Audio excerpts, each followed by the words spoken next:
दोस्तों नमस्कार। आपका प्रिय मित्र एस्ट्रोलॉजर ए आर धीरेन्द्र आज आपके सामने आपके ज्योतिषी चैनल ए आर धीरेन्द्र में पुनः उपस्थित हुआ हूँ जानकारी देने के लिए कि मई माह में वो 3 बड़ी दिव्य घटनाएं जो होने जा रही हैं वो क्या होने जा रही हैं। घटनाओं से तात्पर्य संबंध ये है दोस्तों कि राहु एवं केतु महाराज 18 मई कि प्रातःकाल सुबह 7:30 बजे अपना स्थान परिवर्तन कर देंगे। समान उसी प्रकार से जो ज्योतिष में नवग्रहों में सबसे बड़े ग्रह की भूमिका रखते हैं गुरु महाराज, वह भी अपनी राशि वृषभ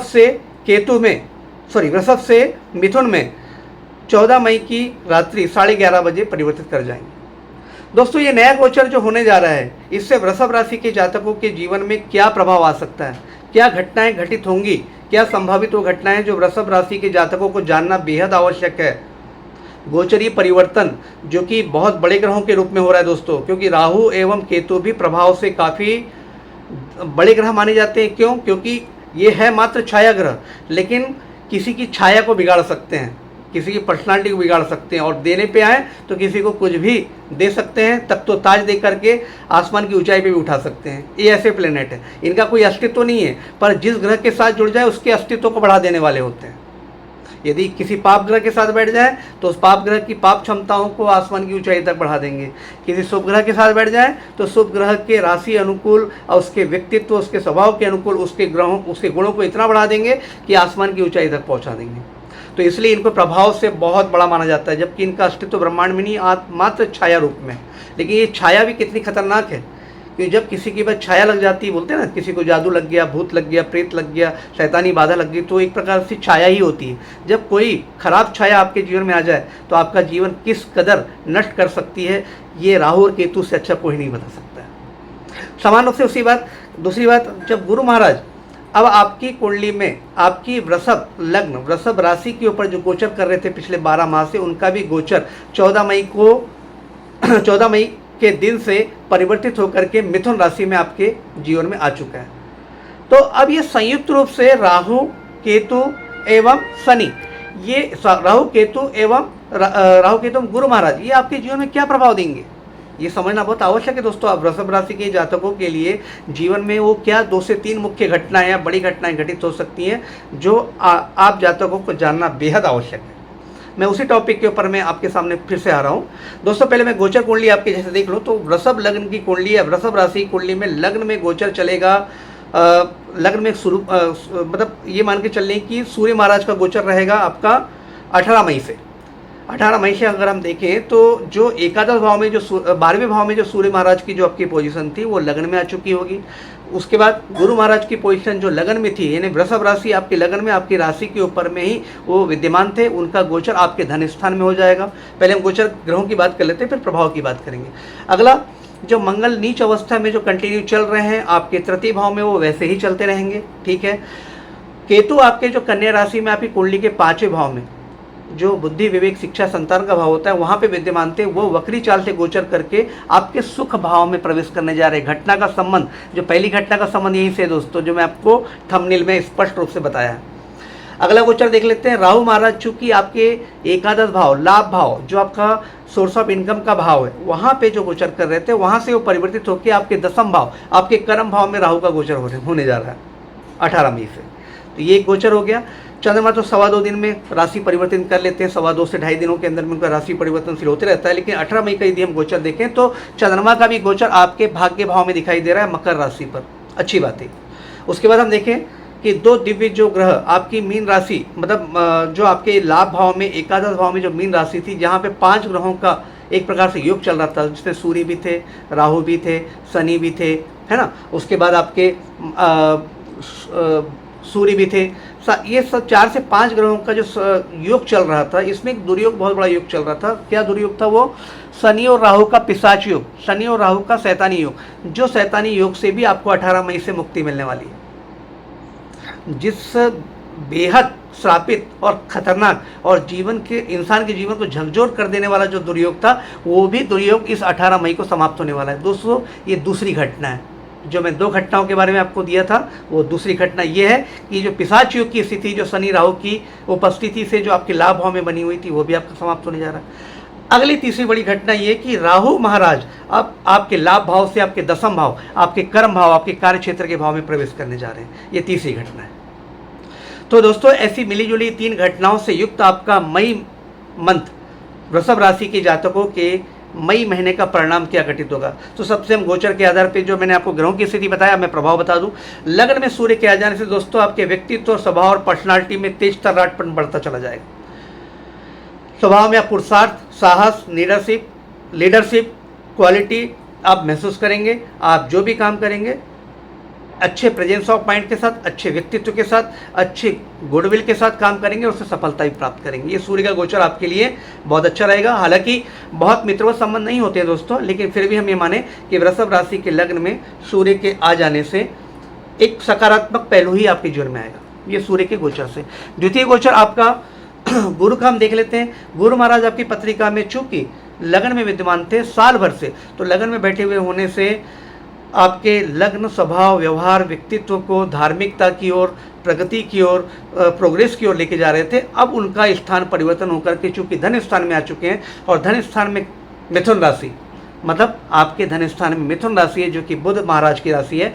बुध महाराज भी वणिक वृत्ति के प्लेनेट है, व्यापारिक वृत्ति के प्लेनेट है, प्रेजेंस ऑफ माइंड के प्लेनेट है, पैनी बौद्धिक क्षमताओं के प्लेनेट है। उस भाव में गुरु गोचर कर रहे हैं।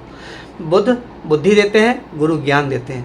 तो बुद्धि की राशि में ज्ञान के देवता का परिसंचरण, एक शुभ ग्रह की राशि में दूसरे शुभ ग्रह का परिसंचरण आपको क्या फल देगा।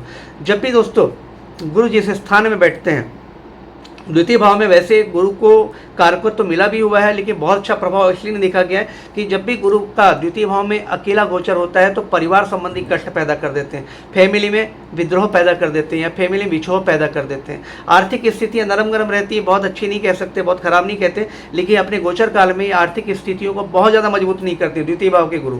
हाँ, लेकिन जो गुरु भाव, जो गुरु की जो 5वीं 7वीं और 9वीं दृष्टि जाएगी दोस्तों, उससे शायद प्रभाव में परिवर्तन आ जाए। मैं वो प्रभाव के बारे में आपसे बात करूंगा। वैसे भी द्वितीय भाव में गुरु का गोचर उतना इसलिए अच्छा नहीं है क्योंकि ये कुंडली है वृषभ लग्न की, दैत्याचार्य शुक्रदेव की आपकी कुंडली है, और धन भाव में गुरु का गोचर हो रहा है। और धन भाव में जो मिथुन राशि है बुध, वो एक सम्यक मित्र हैं, बहुत अच्छे मित्र या बहुत अच्छे शत्रु नहीं कहे जा सकते, सम्यक मित्र हैं। तो गुरु का जो सकारात्मक परिणाम है, नकारात्मक परिणाम मिक्स रूप में या मिला जुला रूप में आपके जीवन में आएगा। बहुत ज़्यादा तकलीफें नहीं आएंगी आर्थिक स्थितियों को लेकर के, और बहुत उछाल भी नहीं होगा गुरु की इस स्थान में परिवर्तन की वजह से। परंतु गुरु की दृष्टियाँ कहाँ कहाँ होंगी दोस्तों, 1 2 3 4 5, 1 2 3 4 5 गुरु की दृष्टि यहाँ से आपके छठे भाव में जारी दोस्तों। ये बहुत लाभकारी दृष्टि आपके लिए हो सकती है। यदि कोई गुप्त शत्रु आपके जीवन में पैदा होने वाले हैं, हो चुके थे, या कोई कोर्ट कचहरी का मुकदमा चल रहा था, ननिहाल पक्ष में मामा नाना नानी, किसी भी परिवार के सदस्यों के स्वास्थ्य की स्थिति खराब थी या आर्थिक स्थितियों में कोई कमजोरी थी, वो सारी स्थितियां अब बेहतर होने वाली है। अगर आपका कोई रुका हुआ कोई काम या कोई आपकी जॉब नहीं लग रही थी, वो जॉब भी आपकी नहीं लग जाएगी। कोई कोर्ट केस आपका बहुत दिनों से चल रहा था, वो स्पष्ट उसका निर्णय नहीं आ रहा था, उसका स्पष्ट निर्णय आ जाएगा, वो आपको सकारात्मक ही रहेगा। आपके गुप्त शत्रु कोई होंगे जो आपको नुकसान करने की साजिश में थे, वो उनका भी खुद सर्वनाश हो जाएगा, वो खुद समाप्त हो जाएंगे। और मामा नाना ननिहाल पक्ष में प्रोग्रेस की स्थिति आएगी और उनसे आपको सपोर्ट की स्थिति भी मिलती चली जाएगी। ये अच्छा गुरु का पंचम दृष्टि का प्रभाव आपके कुंडली में आ रहा है दोस्तों। गुरु की अगली दृष्टि है दोस्तों आपके अष्टम भाव में। दोस्तों याद रखिएगा कि गुरु की जब अष्टम भाव में गोचर की स्थिति आती है अथवा दृष्टि पड़ती है तो ये काम विकार को बढ़ा देते हैं। इस बात को हमेशा याद रखिएगा, काम विकार को बढ़ा देते हैं। लेकिन एक ये नकारात्मक पहलू, इसके साथ सकारात्मक पहलू दूसरा ये है कि आपके ऑकल्ट साइंस, ईश्वरीय शक्ति, ईश्वरीय ज्ञान, आध्यात्मिक परिकल्पना, रिसर्च साइंस, नई चीज़ों को जानना, नई चीज़ों को सीखना, नई चीज़ों को समझना, ये आपको ज्ञान देने की क्षमता या एक नया इंट्यूशन वृषभ राशि के जातकों को ये गुरु इस गोचर काल में देना प्रारंभ कर देंगे। तो एक प्रकार से दोस्तों सकारात्मक है। कोई छुपी हुई कोई बीमारियां थी तो उसको उजागर तो नहीं करेंगे दोस्तों, उसको बैलेंस करने की अवश्य कोशिश करेंगे। अगर कोई दुर्घटना घटित हो सकती थी उस दुर्घटना को भी टालने का प्रयास करेंगे। और किसी प्रकार से जोखिम, कोई खतरे की स्थिति आपके जीवन में होती है तो गुरु अपने गोचर काल में सप्तम दृष्टि से सारे जोखिम और खतरों को इस समय में टाल देंगे, ये आप मान के चल लीजिए। तो गुरु की सप्तम दृष्टि, क्योंकि दोस्तों गुरु की दृष्टि कभी अनिष्ट नहीं होती, वो शत्रु के ग्रह में, शत्रु की राशि में भी गोचर करेंगे और शत्रु भाव में भी दृष्टि डालेंगे तो आपका अनिष्ट कभी नहीं करते, आपका हमेशा लाभ ही करते हैं, आपका हमेशा पुण्य ही करते हैं। एक समय ये कह दो लाभ भले ना करें लेकिन आपका अनिष्ट कभी होने भी नहीं देंगे, ये तय है दोस्तों गुरु के साथ। तो ये गुरु की सप्तम दृष्टि का प्रभाव था। गुरु की नवम दृष्टि आपके दसम भाव में आ रही है। बस यही खेल थोड़ा फंस रहा है दोस्तों। एक तो क्या है, आपके एकादश भाव से राहु का गोचर दसम भाव में आ गया, एकादश भाव में मीन राशि थी, दसम भाव में आपकी कुंभ राशि। कुंभ राशि राहु एक तो आपके दसम भाव में आ गए और यहाँ पे गुरु की दृष्टि आ रही है। चलो राहु का फल तो मैं बता ही दूंगा, पहले गुरु का देख लें। जब भी कार्य क्षेत्र में गुरु की दृष्टि होगी तो कार्य क्षेत्र में इजाफा होगा दोस्तों। आपके उच्चस्थ अधिकारियों से आपके बिगड़े हुए संबंध बनना चालू हो जाएंगे।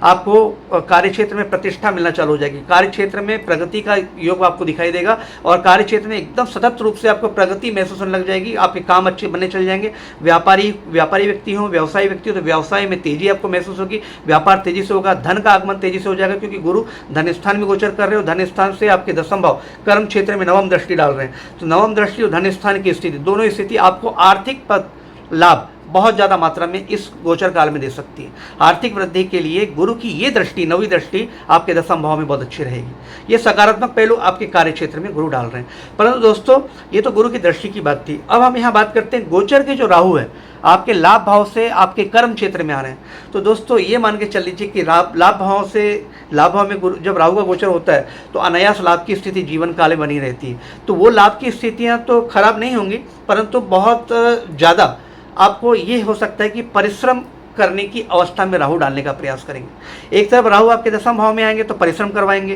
कार्य क्षेत्र में उल झुलूल स्थितियाँ ये पैदा करने की कोशिश करेंगे, मनमुटाव की स्थिति पैदा करेंगे, कार्य क्षेत्र में बिगाड़ने का प्रयास करना चालू करेंगे। हो सकता है कि व्यापारी वर्ग अपने व्यापारिक क्षेत्र में व्यापारिक सहयोगियों से आप संबंध थोड़े से बिगड़ते हुए महसूस करेंगे।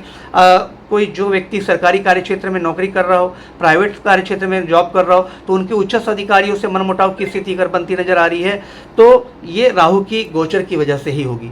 परंतु दोस्तों यहाँ पे एक सकारात्मक और एक नकारात्मक पहलू कैसे हो गया, राहु भी आपके 10वें भाव में गोचर कर रहे हैं और गुरु की नवम दृष्टि भी आपके 10वें भाव में जा रही है। तो गुरु की दृष्टि यहाँ पे सब बनाने का कार्य कर रही है, राहु वहाँ बिगाड़ने का काम कर रहे हैं। तो ये मान के चल लीजिए दोस्तों कि ये जो दूसरी बड़ी घटना थी, जो गुरु की नवी दृष्टि आपके दसम भाव में और राहु का गोचर आपके दसम भाव में, ये मिक्स परिणाम आपको देने वाला है। तो बहुत सावधान रहिएगा, सतत रूप से काम करिएगा। कोई विशेष खतरे की मतलब स्थिति नहीं बनने वाली है, परंतु आपका विवेकपूर्ण लिया गया निर्णय ही आपके कार्य क्षेत्र में आपकी प्रोग्रेस को बरकरार रखेगा।